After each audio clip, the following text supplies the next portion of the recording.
पाठ 2 समय का फेर। एक निर्धन किसान खून पसीना कर देने वाली मेहनत करने के बाद सांझ के समय अपनी बस्ती की ओर चला।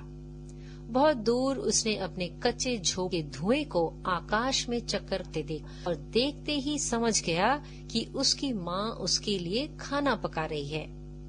वह नंगे सिर नंगे पांव जा रहा था। उसके घर में सिर्फ उसकी बूढ़ी थी। एक चूल्हे 2-4 बर्तनों के अलावा और कोई साज सामान भी न था उसके घर में। फिर भी वह खुश था। खेती बाड़ी से उसे जो मिल जाता उसी में वह खुश रहता। सामने से एक बारात आ रही थी। किसान ने उसे देखा और उसे ख्याल आया, हो सकता है कभी मेरा भी ब्याह हो और मैं भी बारात लेकर ब्याहने निकलूं। उस समय मैं कितना खुश होऊंगा। मेरे साथ साथ बाजे बज रहे होंगे। और इतने में बारात आगे चलने वाले नौकरों ने कहा, हट जा छोकरे। किसान के ब्याह की कल्पना मिट्टी में मिल गई। उसने गुस्से में कहा, क्यों हट जाऊं? सड़क सिर्फ तुम्हारी नहीं है, इस पर हम भी चल सकते हैं। इस पर बारात वालों ने उसे पीटा और उठाकर सड़क के किनारे झाड़ियों में फेंक दिया। बारात चली गई। अब वहाँ अकेला किसान था। उसके चारों तरफ रात का सन्नाटा था। चारों ओर उसकी निराशा और दुखी दिल को आहें थी। वह घुटनों के बल धरती पर बैठ गया और अपनी सजल आंखों से आकाश की ओर देखकर बोला, हे प्रभु, हमारे पास न धन दौलत है, न महल, न नौकर चाकर। फिर तूने हमें क्यों पैदा किया? आखिर दुनिया को हमारी क्या जरूरत है? कई वर्ष बीत गए। किसान ने जी तोड़ मेहनत किया।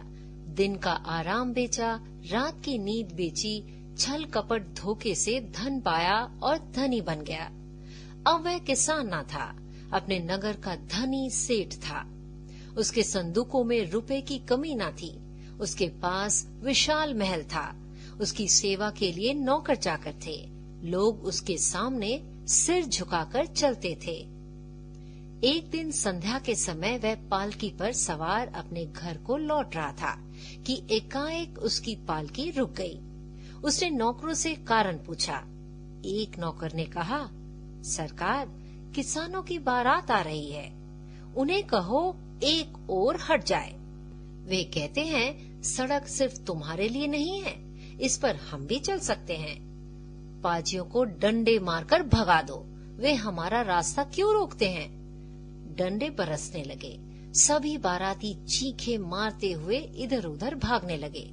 थोड़ी देर बाद वहाँ एक भी किसान न था, मगर उनकी चीखों से पालकी पर सवार अमीर का दिमाग खराब हो गया। उसने नौकरों को आज्ञा दी, मुझे पालकी से उतार दो, मैं आराम करूंगा। नौकरों ने सड़क के किनारे गलीचे बिछा दिए और अपने मालिक को आराम से बिठा दिया। उसे ऐसा मालूम हुआ जैसे वह यहाँ कभी पहले भी बैठ चुका है। धन के मद में वह सब कुछ भूल चुका था। इस समय उसका शरीर अपनी पोशाक से गर्म हो रहा था। उसके सामने उसके नौकर हाथ बांधे खड़े थे।